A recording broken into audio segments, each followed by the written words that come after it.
Shabbat Can shalom. you flip those lights back there, John? You want the lights on? Yeah, Is it easier to see that way?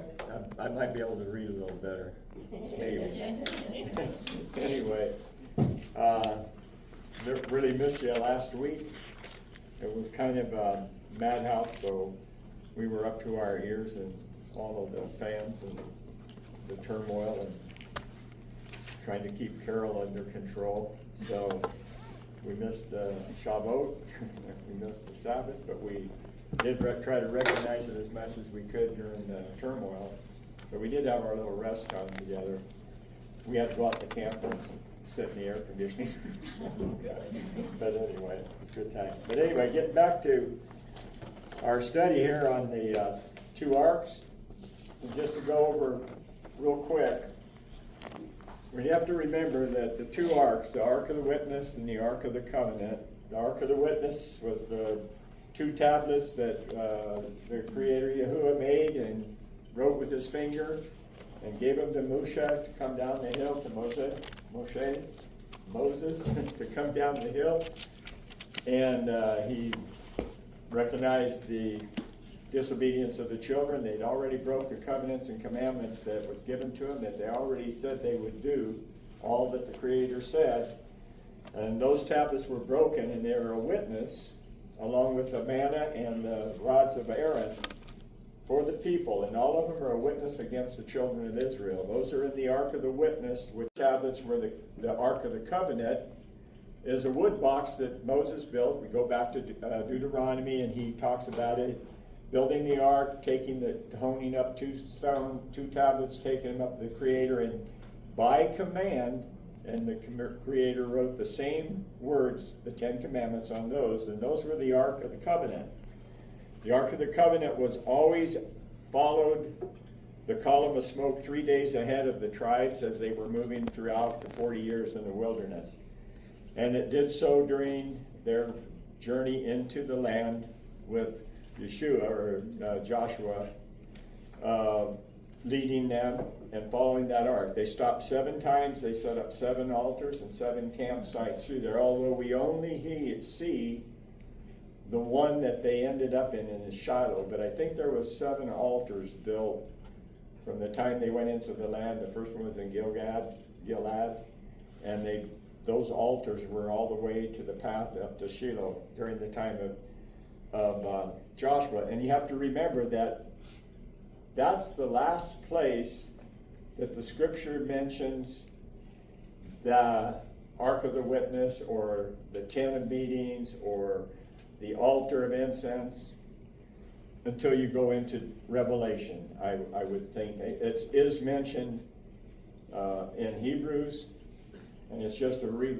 rehash that tells you exactly what was inside the tent of meetings, or the most holy place. So I think we left off somewhere around the end of Joshua, and we're starting into Judges. And judges, or rulers, as they would be called. And I don't know how to describe them. I think they were kind of supposed to keep the rules, but they were also some of them were kind of prophets at the same time. But they were there to make sure that the children of Israel followed the covenants and commandments. So, but if we went back to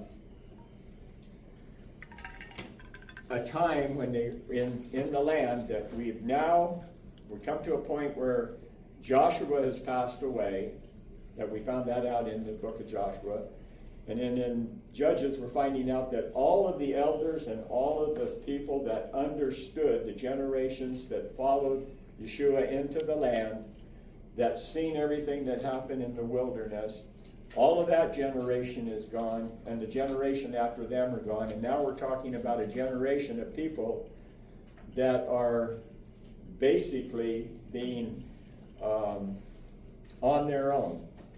They have no king, and they don't evidently they're not looking at the Creator as a king. They don't speak much of the Ark of the Covenant. until we get into about verse 20 in Judges. And in verse 20 of Judges, or chapter 20 of Judges, it says, "And all of the children of Israel, even all the people, went up to Bethel." And when they say Bethel, this is not Bethel, the town Bethel or the city Bethel. It's Bethel, or the house of Yah. And it's referring, I think, to Shiloh, because the tabernacle and the Ark of the Covenant were never in Bethel as the one that Abraham and Jacob visited or went to in the very beginning, back in Genesis. So they're going up to there, and they're fasted that day until evening, and they offered up burnt offerings and peace offerings before Yahuwah. And the children of Israel asked Yahuwah of the Ark of the Covenant of Elohim was there in those days. So they were going up there because of the Ark. They're not looking at it as his dwelling place. They're looking at it as the Ark of the Covenant, which we made a point last time, a week ago. I'm sorry. It's in 26, chapter 20, verse 26. Oh, I'm sorry. Yeah.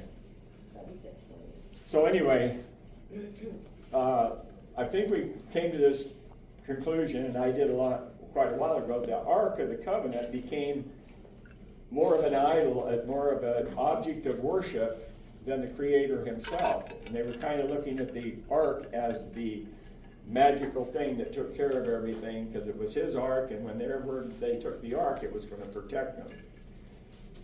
Never taking into consideration that they were supposed to be in line with those covenants and commandments and his teaching and instructions. So the Ark of the Covenant was there in those days, and Phinehas, the son of Eleazar, the son of Aaron, stood before it in those days. In other words, Phinehas was now the high priest, okay, because we know Eleazar was dead. So Phinehas' son was the priest. And this is a time of when Benjamin had gone astray, and all the tribes were going against Benjamin, and they wanted some direction from Phinehas, the high priest. And the high priest was in charge of taking care of what was going on. Just as Joshua led the tribes through the land to take possession of the land, Phinehas had taken that position too. So at the end of this, at the end of this little orientation there, it says he was inquiring whether he should go against Benjamin. Now you got to remember, Benjamin is one of the tribes.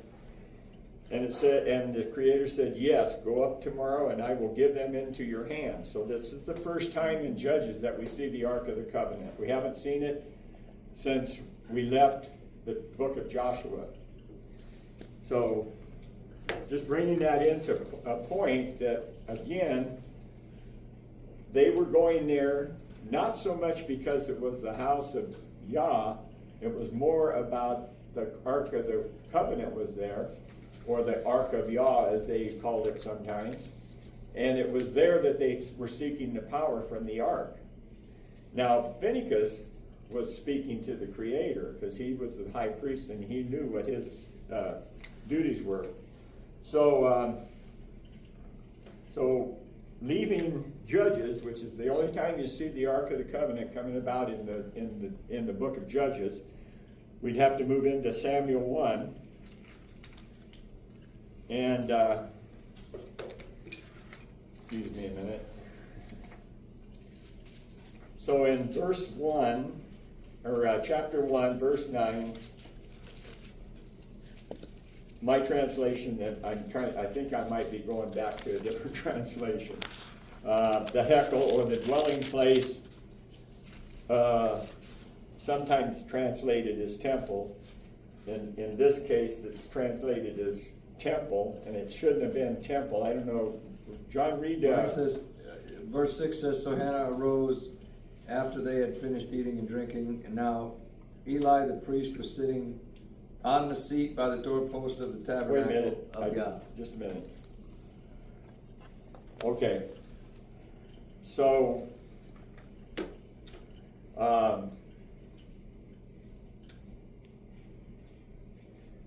does it say house or It says tabernacle. does it say tabernacle? Okay. Yeah. Well, tabernacle could be, was not around. Right. The temple has not been built yet, so I would think it would be referring to the. There is a note that says Hekel, Heykel. Yeah, that's a dwelling place. A palace or temple. Okay, so the dwelling place is where Yahuwah was sitting on the mercy seat. Okay, that would be the most holy of holies. Agreed? Yeah. Well, They were, the dwelling place was the holy place and the holy of holies. yeah, they were at the Mishkan. Huh? They were at the Mishkan. Say that again. They were at the Mishkan. That's what the Okay. temple was called. All right. It was the one at Shiloh. Huh? It was the one at Shiloh. Yeah. Yeah, Yeah. The tabernacle. the tabernacle, yeah. Yeah, and it would be the holy place and the holy of holies. Okay. So we've got to keep that in mind when that sometimes sometimes the translations that are put in there are what the translators have put in because that's the way they're looking at it. We have to remember that the temple wasn't built yet. So we know it can't be the temple, so it would have to be the tabernacle. So I've got to get my book back up here. So moving on, going to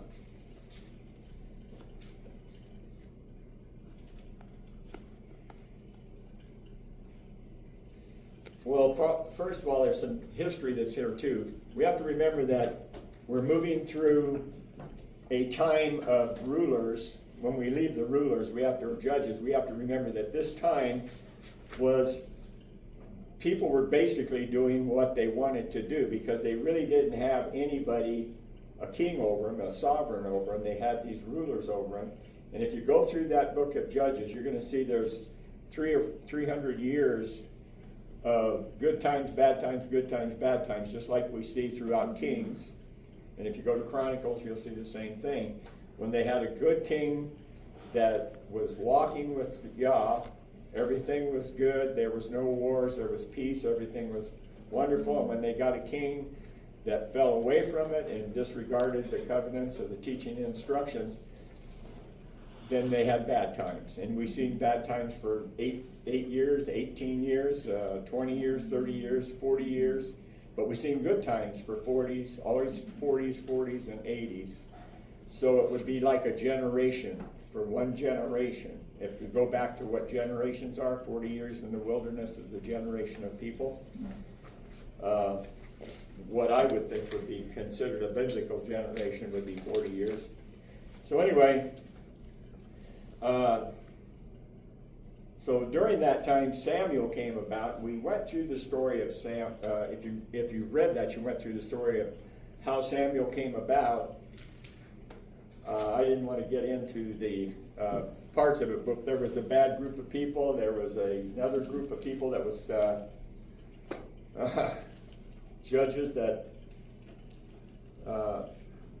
Just a minute, I lost my place there. So anyway, we come into a deal where Samuel is now the prophet, and everybody, all of Israel, all of Judah, recognize him. When they say all of Israel, recognized Samuel as a prophet. So now we're dealing with a young prophet, and now the Ark of the Covenant has still become an object of worship or an idol to the people, although they still have this prophet there. So if we went to 3:19 in Samuel, 1 Samuel, chapter 3. Boy, I didn't mark any of these. During the week, I was putting this together, so I went through and listed all my chapters where everything was at, but I didn't list everything that went with it. So 3:19 to 20. And after, let's see, I'm in 2 Samuel, I gotta get to 1 Samuel. You guys have to give me a little bit of break here.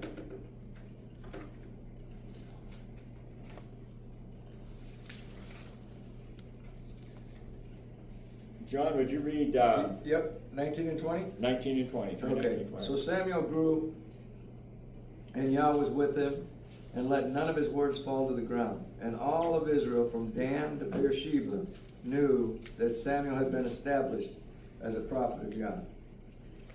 And so now he's established as a prophet, but the people are still looking at this Ark of the Covenant as a idol, and they're still worshiping it today. Well, not today, but at that time. And it's another one of the stumbling. You've heard of the stumbling blocks that the Creator talked about, putting stumbling blocks in front of the house of His people, and this was another stumbling block that they created for themselves from disobedience. There was nothing wrong with the Ark of the Covenant. It served its purpose. It got them through the 40 years in the wilderness, and it got them into the land to where they were going to Shiloh. So it served its purpose, but the people turned it into something more than it was meant to be. So, moving on to 4:1, chapter 4, 1-4. So they're sending this. What the heck did I do there? Okay. I'm trying to keep into the. First Samuel.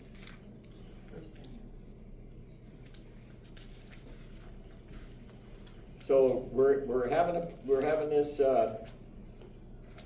time with the Philistines present, and so in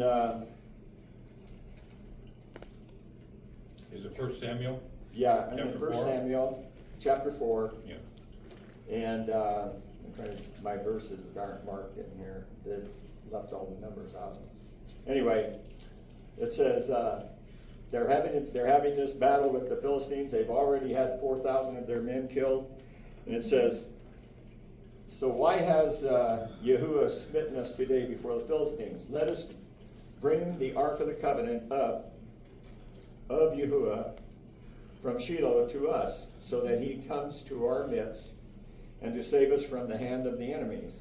And the people sent to Shiloh, and they brought from there the Ark of the Covenant of Yahuwah, from the dwelling who dwelled between the cherubim, and the two sons of Ali, which he was a priest, right? And his two sons were Kofi and Phinehas, not the same Phinehas that was the priest, the high priest, where there had been the Ark of the Covenant of Elohim. And when the Ark of the Covenant of Yahuwah came into the camp, all Israel shouted so loudly that the earth shook. And as we read on, the Philistines were shook up by the same thing. They heard this noise, and so if we read down a little bit, it says, and when they knew that the Ark of the Yahuwah had come into the camp, the Philistines were afraid, for they said, Elohim has come into the camp. And they said, woe to us, for it has never been like this before. Woe to us, who shall deliver us up from the land of these mighty Elohim? So they're looking at the Ark of the Covenant as more than just an Elohim. They're looking at these Elohims like they had many gods. They're looking at this like there was many gods. But anyway, their fear was there. And so let's see.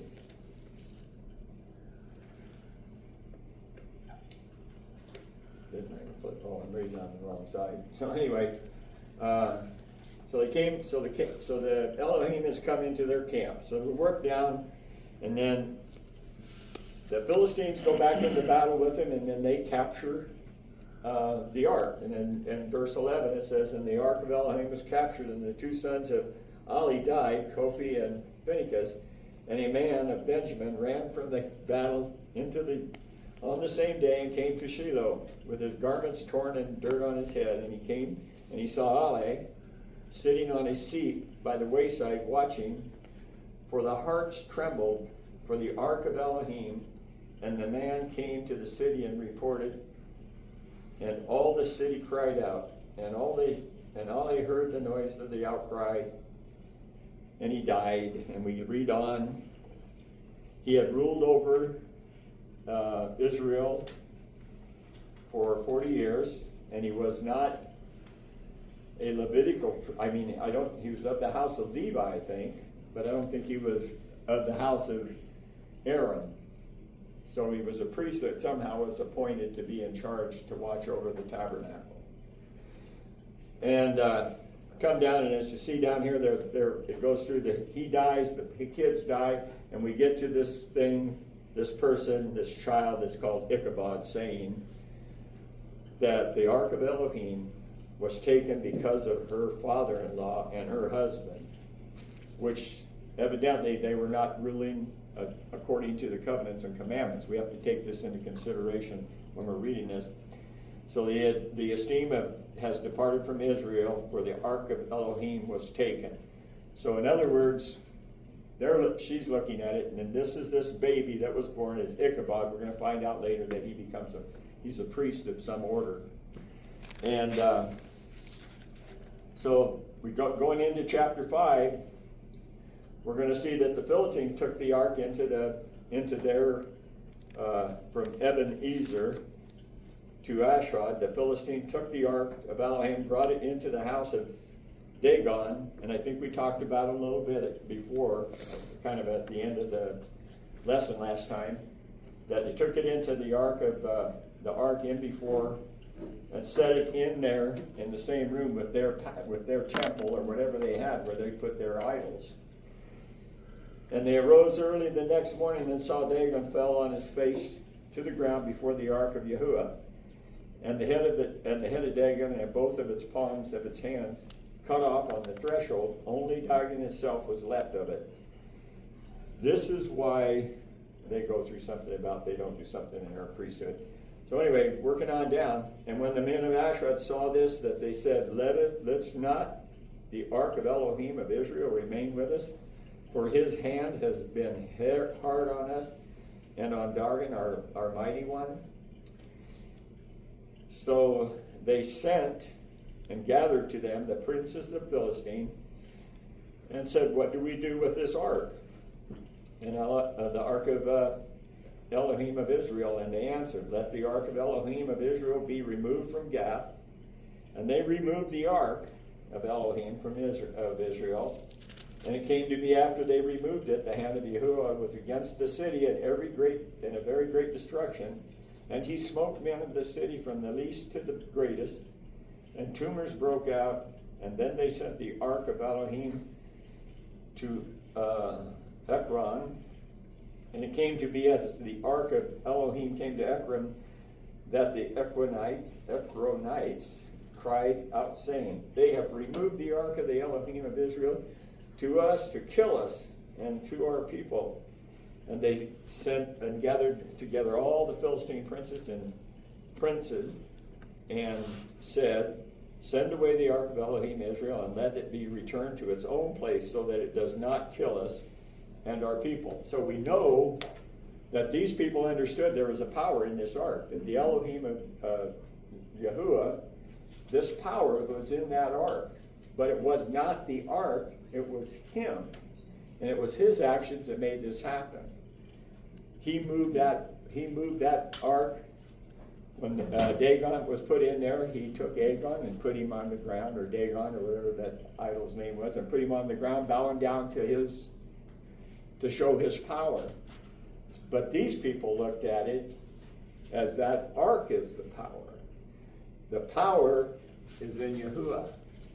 And it still is to this day. We realize it. And when we look at temples, we don't see the temple the way, I don't see the temple the way that some people look at the temple that's supposed to be reconstructed. According to Yeshua, each one of us is a temple, or a tabernacle. We not stationary objects with cold hearts and no heaters. We're moving tabernacles, and we are the tabernacle of Elohim. We should have him dwelling in us. So the power isn't in us. It's in who, John? Yeah. It's in Yah. We don't have the power. He has it. And this is a picture of how these people were so far out in the world looking at this ark as this mighty thing when the power was all in the Creator. He is the power. And so when I was thinking about this, and I was thinking, well, we're not temples. You know, in the New Testament, you'll say you're the temple. But if you look at the Greek definition of temple, it means dwelling place, sanctuary. It's a word for sanctuary. Sanctuary is a dwelling place. In John 1, down through the first few chapters, he says, I came to dwell in man, not among them, but in man. If you read it closely when he's building the tabernacle, it's in the midst of man is where he wanted to be, which is in the heart, John. And Peter calls us living stones. So if you put all those living stones together, when they're all put together the way Yeshua wants them, you've got the sanctuary. Right. And so that's an important issue too, is the builder's stone is a very important thing through him, because you always notice that there's no tool ever touches the stones. He created them. So all the stones in this room don't need to be touched by man. They need to be touched by him because he created them. And that's a very good point. Anyway, they sent this Ibn Azar, which is an encampment. And now remember, the Phinehas that this talking about is not the son of Aaron, because that Phinehas is long past. That generation of him is already gone. Let's see, where am I at now?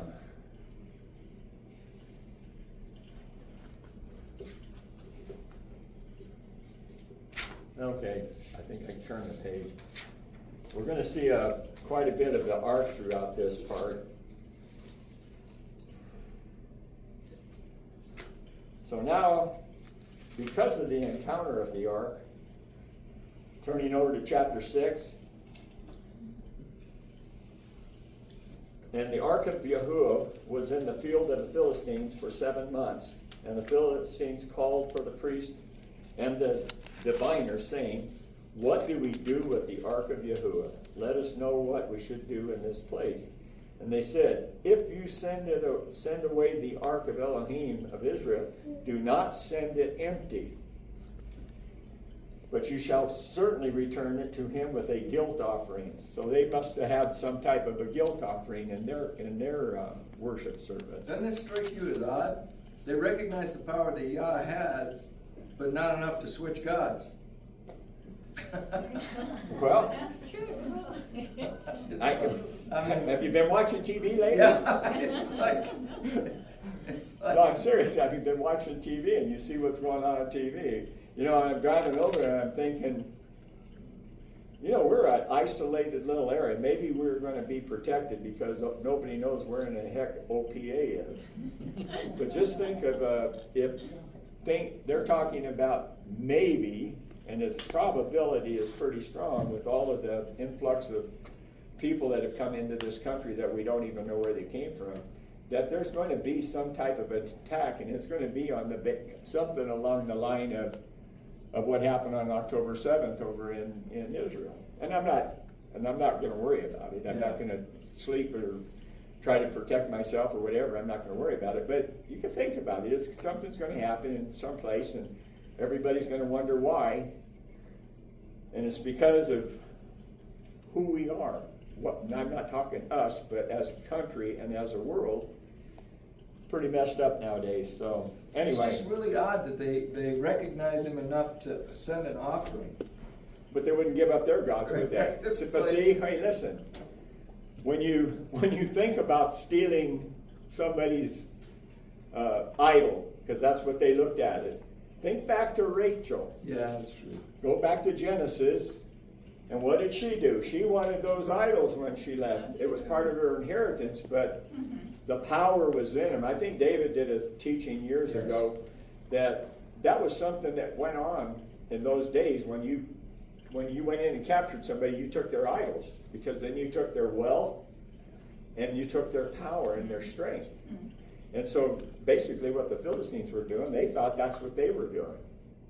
Only they didn't realize they were dealing with the creator of the heavens and the earth, and the same creator that created them. So there's something to that too when you think about it. So they were looking for the power, because part of their fear was when they seen the ark being brought in, was they remembered what happened. Yep. They knew what happened in Egypt, because that was the word of the land. Everybody knew that. Everybody knew that he parted the seas, that he killed all of the Egyptians, that he gave many years of plagues or months or moons or whatever of plagues, and he came out on top and he did everything he wanted to when he brought him out of the land. And they knew that. So what would your guess be? I don't know. They just did not recognize it. Well, even the people of Israel, how soon did they forget who, one generation, 2 generations after Phinehas was dead, and all that generation, or after Yeshua was dead, and all of the generations of the people that were with him, and after one generation after that, they had no connection with the Creator other than what some man was telling them to do. And it wasn't the king, which leads them to another problem. So anyway, moving right down the hill. So this encounter they had with him, with the ark, they decided to make golden tumors to send as a guilt offering along with the ark. Now they didn't put it in. It says don't leave it without empty, but I think they must have been on the outside somehow. I haven't studied into it. David probably done more on that. But these golden tumors end up as idols to the people. When you get into kings and going through the good kings and bad kings, somewhere along we're going to see these golden tumors. You got anything to add to that? Just verse 11. Huh? Verse 11 in chapter 6. Yeah. About the golden tumors, yeah. It's in the card. Yeah, it was on the card. It was next to Oh, and they put the ark, yeah, okay, they put it in the wagon with it. And that's another thing that they put. That was pretty good. I was trying to figure out what the deal was about putting a new wagon and putting the cows without, cows that had freshened and took the calves away from them. Why was this all part of it? It must have been part of of how they were going to do this and turn these cows loose and let them wander off. So they must have had in their mind thinking, well, if this ark is this important, cows are going to take it to where it's going to go, but it's not going to be with us. So, so when we read through that, the wagon came into the field of Yeshua of Beth Shemesh. Anyway, there's several people in the scriptures that are named Yeshua, and sometimes they put them in and sometimes they don't. But I looked at it one time and there's like a dozen or so of these people that were called Yeshua. What Yeshua means in Hebrew is Yah's deliverance, or Yah's, you can call it salvation, but it's more of Yah's deliverance. He delivers. It's Yahuwah delivers, I think would be the proper meaning of it. So when you say Yeshua, so he's delivering it there. And that's the way I read it, that he is making this wagon go where he wants it to go. And so now we get into, we find there's some Levites left. Doesn't say what part of the Levi tribe they are. It says, and there's some Levites took down the ark of Yahuwah and the chest that was with it, which were the objects of gold, and put them on a great stone. And the men of Beth Shemesh Beth Shemesh, slaughtered burnt offerings and made offerings the same day to Yahuwah. And the five princes of the Philistines saw it, and they returned to Ekron the same day. And these are the gold tumors which the Philistines returned as a guilt offering to Yahuwah. One for Ashdod and one for, and he names all the priests there. And So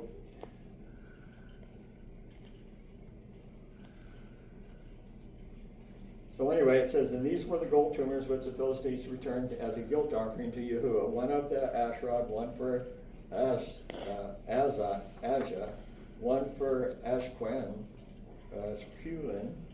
one for Gath, one for Ekron, and the gold rats by the numbers of all their cities in the Philistines. So they had gold rats there too, I guess. That's quite a present. Nothing clean there. And that's good. By the number of all these cities of the Philistines belonging to the five princes, both walled cities and country villages, even as far as the great meadow on which they placed the ark of Yahuwah, remain to this day in the field of Yeshua Beth Shemesh. And he smote among the men of Beth Shemesh, for they had looked into the ark of Yahuwah. He smote among the people 70 men, and the people mourned because Yahuwah smote among the people a great smiting. So we know that later on we're going to see somebody that touches it is struck down, but even anybody that looked in it now, which brings me to something. It says when you looked in the ark, is all you could see is the tablets. So you have to be somebody that could look into it, that was able to look into it without being struck down. And so I pretty much, that gets us through verse 6 with the coolers don't work. Yeah, they're working. That one up there above you doesn't work. Okay. Carmen? You're talking about the Ark of the Covenant, not the Ark of the Witness, right? You're talking about the Ark. This is all the Ark of the Covenant. The one without the lid. This is everything I'm talking about, and this is the Ark of the Covenant. The Ark of the Witness, as far as the Scripture shows, until we get to Revelation, the Ark of the Witness never left Shiloh. If you go into Revelation, you can see in two places in Revelation where it refers to John, when he was transcended up there in a vision, he's seen it and he describes it. And then there's another place in there that speaks about the tent of Yahuwah up there. So that would be because we don't have anything in the Scriptures about the Ark of the Witness after it got to Shiloh. Okay. So, moving to, so in verse 7, or chapter 7, we're going to see that the men of Quirim Yerim, and I looked that word up, and what that means is a place, a meeting place. It's not really a city or anything. I don't know how you say it. In the old King James Version, it's got a one-word thing in there that I can't even pronounce. I can pronounce it worse than I just did that one. But anyways, what the meaning of it is a place. It's a meeting place or a place of gathering or something. You know what else I found? Ark. Does anybody know how to spell ark in Hebrew? Aleph, Resh, Nun. What? Aleph, Resh, Nun. And it's pronounced Aaron. Aram. Maybe a coincidence. I don't think there's a coincidence. I think there's a point there. But anyway, I had to look that up because I kept thinking, I wonder. I would have thought it would be a Kof or something like that, but it's not. It's a Nun. And it just simply means it's something that you can put something into. It could be anything, but an ark. It could be a basket or whatever, if you're putting it in there, it would have the same name as the ark. So when Moses was put into the woven basket, that's listed as an ark. And when they built it's a gap to put things that you gather. So when you gather things together, you put it in there. That's a rum or an ark. Okay, moving as slowly as I can through here. So in chapter 7 of Samuel, we do see the point where they came and took the ark, and they brought it into the house of Abinadab on the hill and set apart Eleazar his son to guard the ark of Yahuwah. So they put this ark in somebody's yard or their house or their barn or somewhere, and they put this young man in charge of watching over it. And it stayed there for 20 years. Okay? So we don't see much of the ark again. Let's see. But it brings us to a very interesting point, and this is something that I hope you guys have all read, is in 1 Samuel 8. And it came to be when Shemuel was old, so now he's went through all of these years as leading these people, or trying to, and now remember, he is a prophet. It says, was old, and we're in chapter 8. I want you to turn to chapter 8. And it came to be when Shemuel was old, and he made his sons rulers over Israel. And the name of his firstborn was Yahel, and the name of the second one was Abijah, rulers in Beersheba. Both the sons did not walk in the ways, and turned aside after their own gain, and took bribes and twisted right rulings. And all the elders of Israel up north, the northern fellows, our brothers and sisters, gathered together and came to Samuel at Ramah, and said to him, look, you are old, your sons do not walk in your ways. Now appoint for us a sovereign to rule us like the nations. And if you read going back a little bit, you'll see in the scriptures where it's even stated that Israel had no sovereign to guide them. And so now appoint for us a sovereign to rule over us like the nations. But the word was evil in the eyes of Shemuel when he said, give us a sovereign to rule us. And Shemuel prayed to Yahuwah, and Yahuwah said to Shemuel, listen to the voice of the people and all that they say to you, for they have not rejected you, but they have rejected me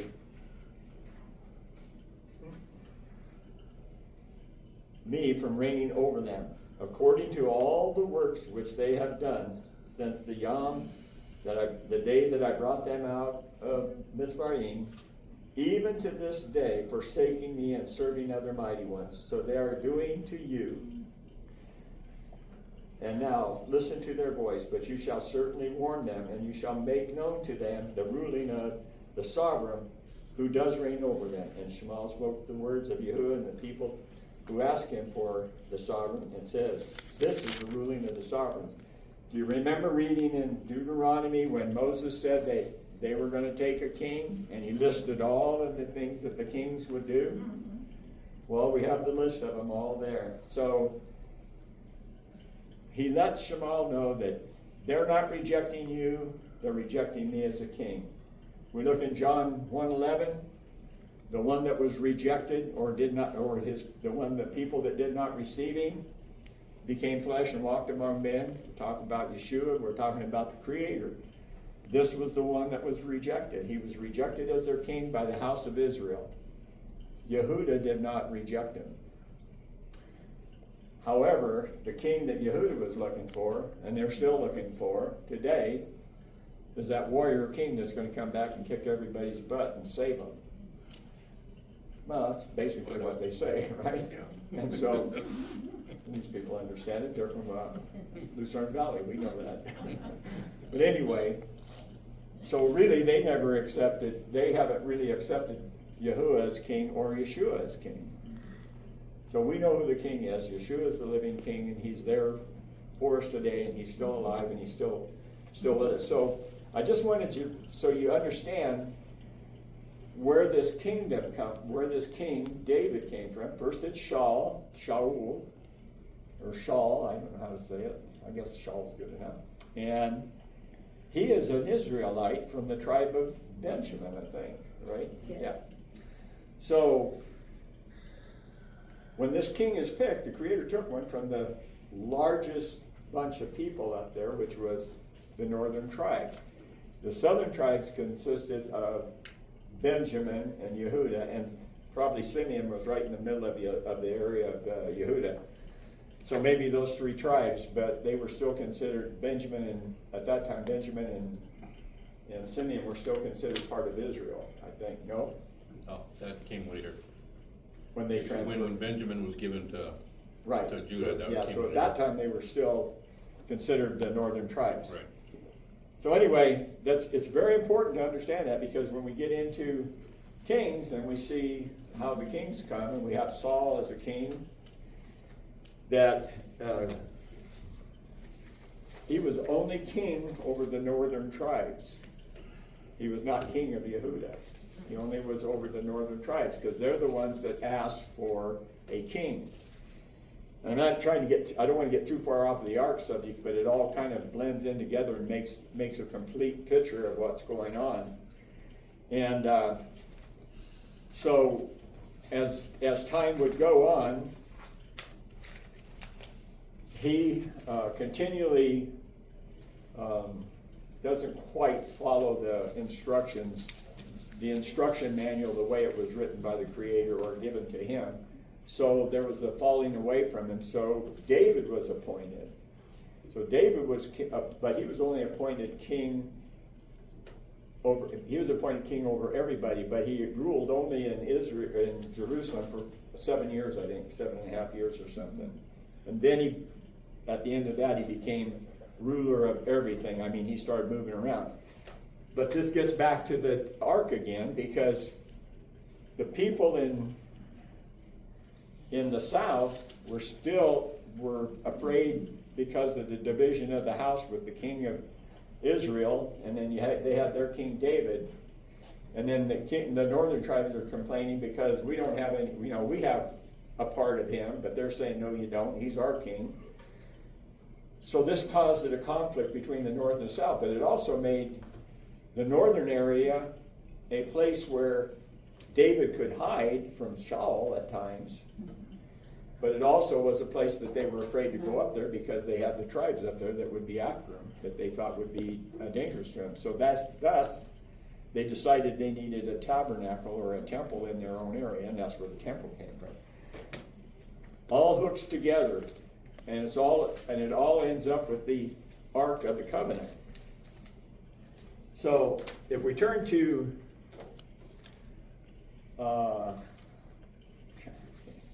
just a minute, guys. We got too many pages there. So we're going to 2 Samuel. We've left the Ark sitting in this guy's yard, and it's going to be there for 20 years. So we'll go to 2 Samuel.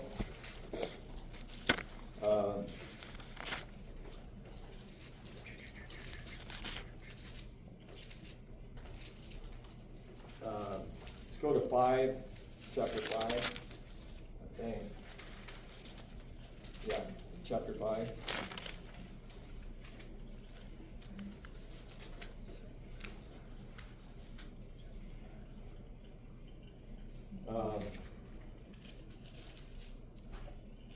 Have to get this right. 2 Samuel.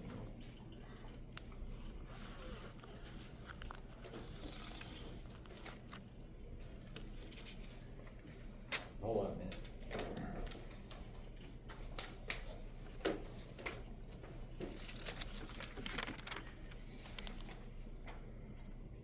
Okay, we'll go to 1:1. That's right there. Get my papers right now.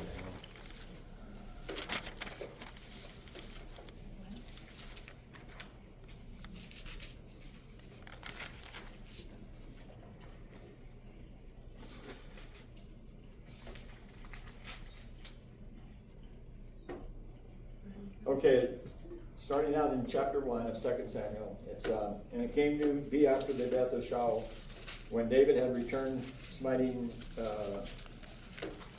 Amalek, that bad guy, that David remained 2 days in, boy, I hate these words. Ziklag. Ziglag. Hey, yeah, good, I can say that, Ziglag. And it came to be the third Yom to see may come to the camp from Shaul with his garments torn in dust and his head, and all it came to be. And he came to David, and he fell on the ground and did obedience. And David said to him, "From where do you come?" And he said to him, "I have escaped from the camp of Israel." And David said to him, "What was the matter? Please inform me." He said, and the people fled from the battle, and so many of the people have fallen and are dead. And Shaul and Yahunathan, his son, is dead too. So we're seeing the end of Shaul and his son. So that kingdom has left. This just brings David into the picture as the king that we just talked about, that they asked for and got. So if we go to getting back, we have to go all the way to chapter 5.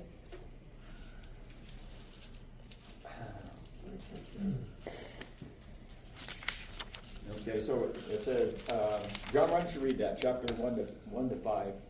Chapter 5, 1 to 5.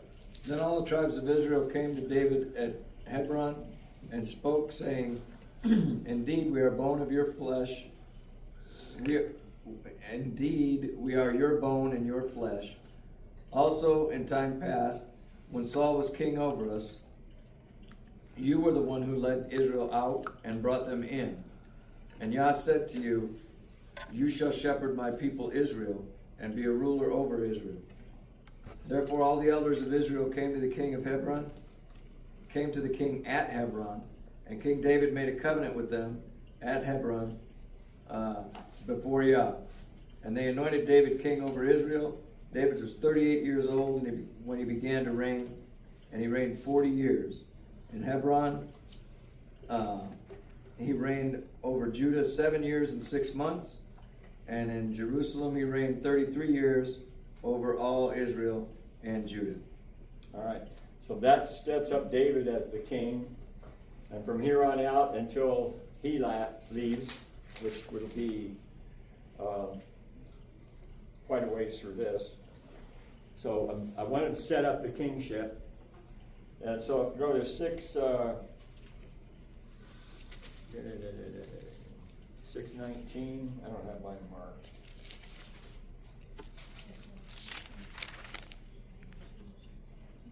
Probably starts at 12. Well, I gotta get going there.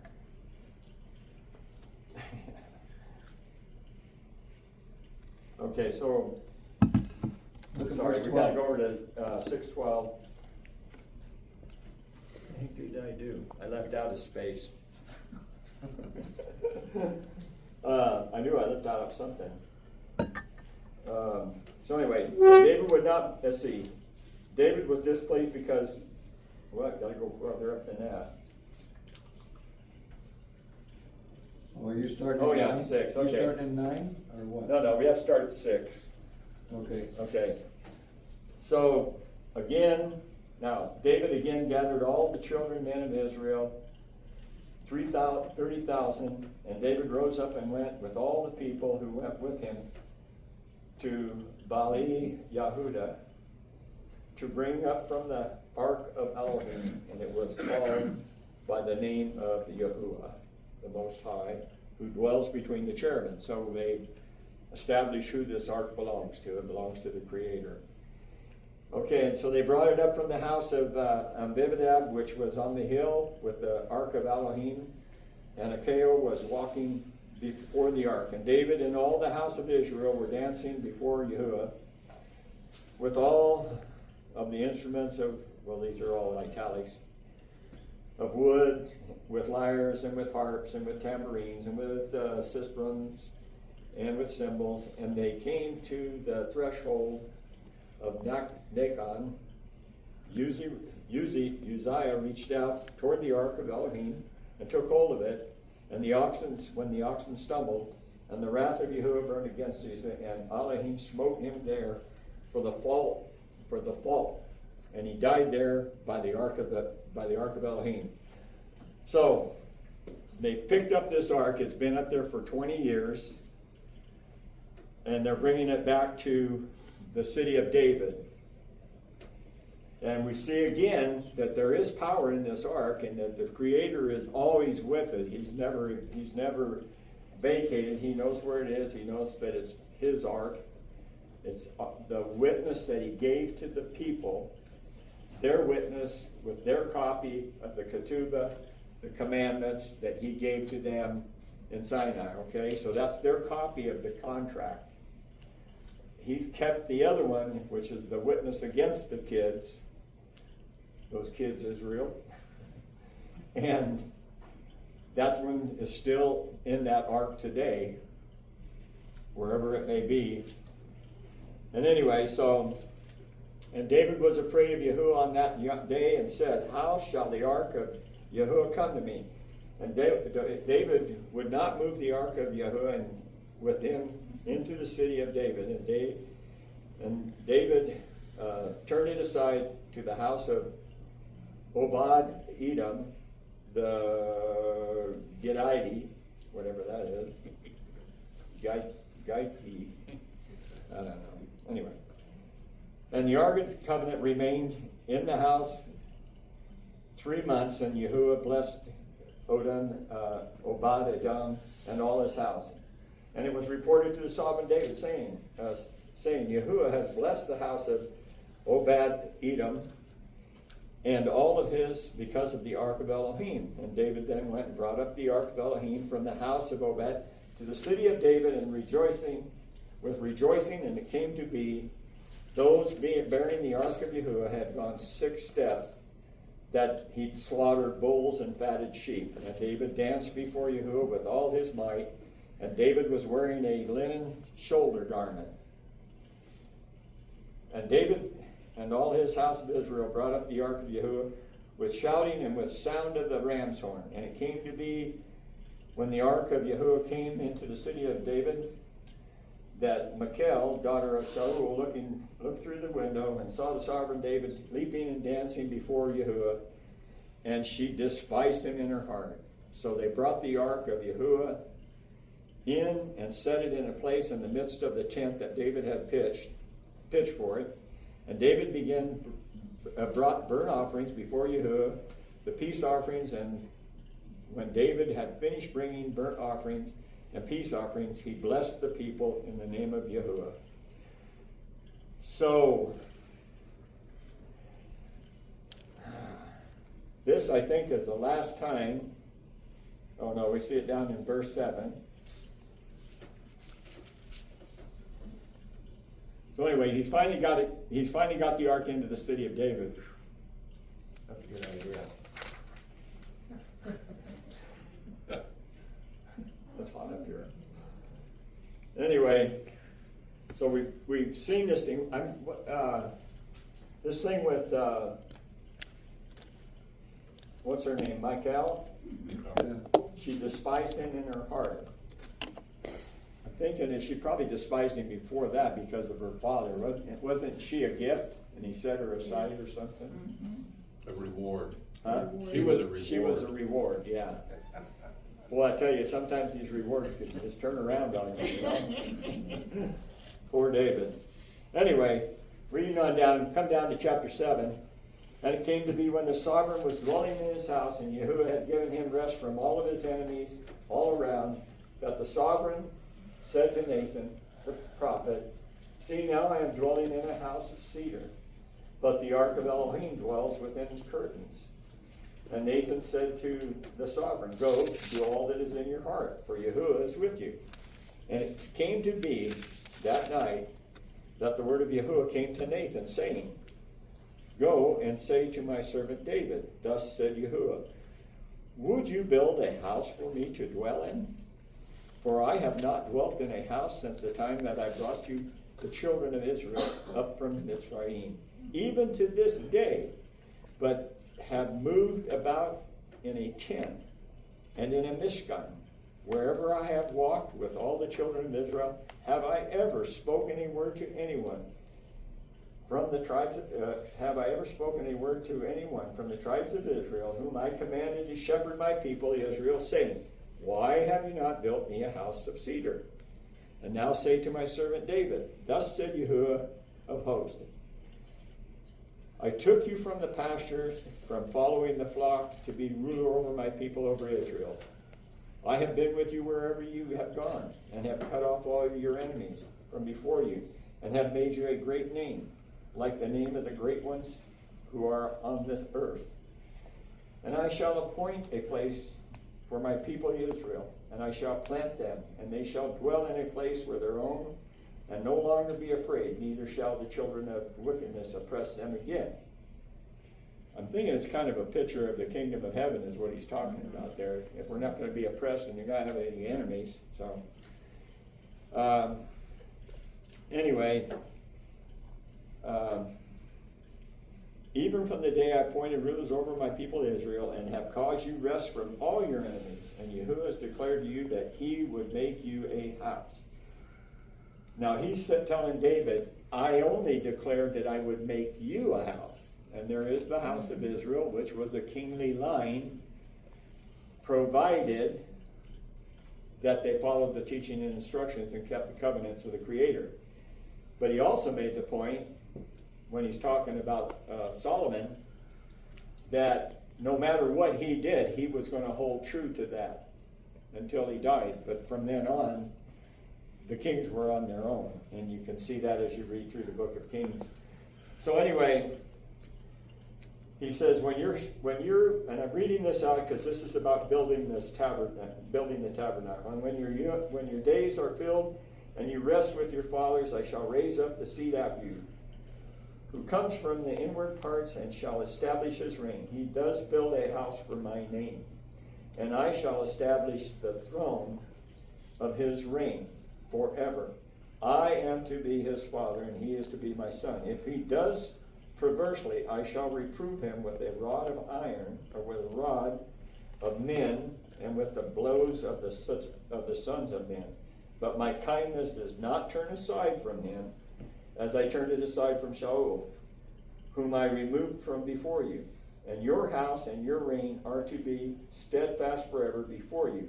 Your throne is established forever, according to all of these words, and according to this vision. So Nathan spoke to David. And the reason I brought down to that point, because now we're talking about this tabernacle that's going to be built, but it's going to be built by Solomon. But Yahuwah never spoke to David. He didn't give him a vision. He only spoke to Nathan. He told Nathan, this is what I want to do. I want to build a house for him. I don't want him living in a tent. Nathan, out of the goodness, says, do whatever's good in your heart. You know, that sounds like a good thing. So the Creator comes back in a vision to Nathan and tells him, no. I don't want anybody building. He basically said, I don't want anybody to build it, and I've never asked for one. But if it's going to be built, it's not going to be David. Okay? And he says, I want you to give him this information. So you see that conversation that was with David and Nathan and the Creator, not David. So when we get farther in to 1 Kings, and we get into Solomon's building the temple, you'll hear his orientation on it, that when Yah talked to my father David, and he told David this, and he told David, and they spoke to David. It didn't happen. It changed. See, somehow, whether it was the writers or if it was the thought of Solomon, gives you a different impression, because most people read that and they think, well, Yahuwah talked to David. Well, he didn't talk to David. He did cover David in everything that he did. He took care of him. And I'm sure he came to him in visions, but on this case, he didn't talk to him. John? I've been reading the scripture for 30 years. And as you were going through that, a light bulb just came on. Yah said he was going to build a house through David, for David. If David would have built a house, you would have thought that's what Yah was building through him. He didn't build it. Uh-uh. Yah's still building that house today through us Right. that grafted in. The exact house that he said that he was going to make a house of David. It was going to be a house. He's going to build him a house. It goes right back to Bereshit in the very beginning when he says he builds a house. When he Bereshit, in that beginning, is about building a house for his people. Bereshit in the beginning, and if you take those Hebrew letters and you put them out there, it's building a house for his people. Okay, and when you look at stone, the Aleph Bet Nun is a picture of the same thing. The Creator, the Bet is a house, but the Bet and the In, the Bet and the Nun are the Son. The Bet is the house, the Creator's at the door, the Son is building the house, and he's in there with the people inside that house. That's a picture that's just in the word of stone, if you take all the definition of those letters. So every letter has a meaning, and every word has a meaning. You put them all together, and you can see some pictures that we normally don't see. But right here, he specifically says, I was build a house of you or for you, of you. That's what his intention was, okay? Evidently, David didn't understand that. But he was satisfied with it because he lived, and his son Solomon was appointed king, and Solomon was the one that builds the house. And as we read on, see where we at. We can almost get done with some of this stuff.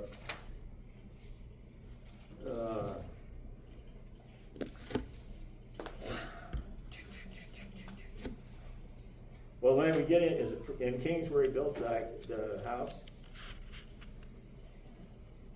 And so anyway, when he builds that house, he builds it, and John went through really the description of it. He built this, what they called the speaking room. It's where supposedly the Creator would speak to the priest.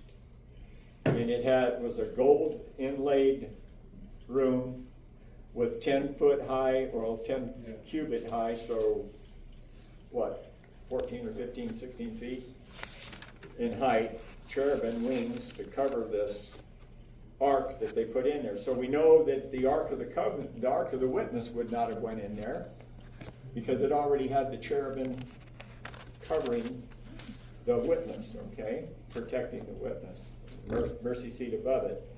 So when he slid the ark in, the only thing that was in the ark, it's very specific, was the 2 tablets that Moses took to the Creator that he wrote on. Those were the only things in that ark. So we know what ark they were talking about. It's the Ark of the Covenant. And that building, if you read through that portion of it, I've read it. Every time I read it, I see something else. I see something more to it. There's just more understanding. When he built that, it was not for his, he says, I wanted to build a house for his name.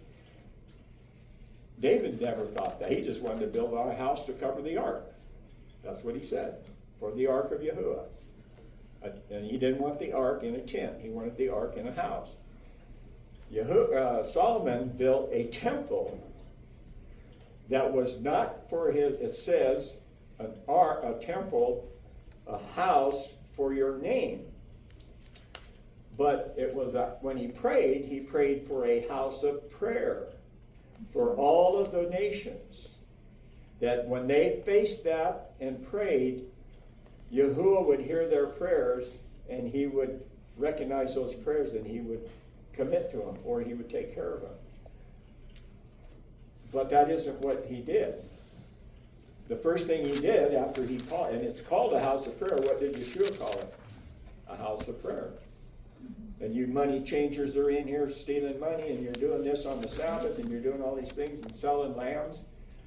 These were animals that would have been not acceptable, because when you have a lamb, it's supposed to come from you. Even if you purchased it, it would have to be somebody's that was really a good lamb that you would buy to take in, or pigeons, or whatever you were bringing for an offering. And they were selling anything and everything in there. It was just a money deal. So that's when Yeshua actually says, this is supposed to be a house of prayer. That's what Solomon said it was a house of prayer for all the world. It was for everybody. And then the first thing he did was build a wall around it so nobody could get in except the Yehudites. So how far do you think he stepped away from what the Creator wanted when he did that? Yeah. And you've read it, right? You've read all through that. Oh, yes. And you've read through it and everything. I hope all of you read through it. When you read through that, it's kind of like Solomon wasn't that great of a person. Do you know all of those women that he married all brought their idols into the temple, and they were all in there, clear all the way through the kings. They were in there until the very end, when right before Nebuchadnezzar comes in and loots the place. There was one king that went in and threw all of those things out. So that's where we come to the end of the Ark of the Covenant. You can read Chronicles and you can get another version of it. And when you read Chronicles, the things that David was told has a different completely. And the things that Solomon said are different. Because the writers, and I think it's just the writers, put it in what they thought it was like. So anyway, that's all I have. I think I got to the end of it. You can't follow the thread. You could put, I said we did follow the thread. I see the thread. Thank you.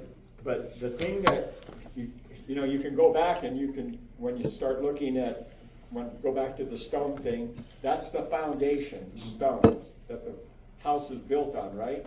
Right. Yeshua. Yeah. So we're the stones, and like you said, you pile them up and you have this beautiful tabernacle. You know something that jumped out to me as we were going through the 2 Samuel 6 passage? David and all the house of Israel played music before Yah on all kinds of instruments and wood and harp and stringed instruments, and they were praising Yah. Right. They weren't doing things the way that he said to do them. So that's a caution for us even. Exactly what you're doing there. They were praising him, but it was all about the ark. What were they happy about? The ark, right? Because they were getting the ark. Yeah. So when you go back into this and when you start looking at stones and just real quick, the stones are so important that he never wanted you to break those stones, cut those stones, hew those stones to do anything. Everything had to be in its natural state, just like he wants you. But there's a picture back there of the Tower of Babel when men decide that they're going to be like the Creator, and they start making bricks of clay to build this tower. And in thinking of it and watching, when you get in and start reading about the effect the temple had on the people of the Yehudites, that is a picture of that temple. It's a stumbling block, just like the Ark of the Covenant was a stumbling block to all the children of Israel at some time. We know there was times when they were obedient, but we can read through all the way through Deuteronomy, through Yeshua, through Judges, through Samuel 1 and 2, through Kings 1 and 2, the prophets, and we can see where they always went away from it. One generation away. What they always say, that one generation away from changing everything, or 2 generations.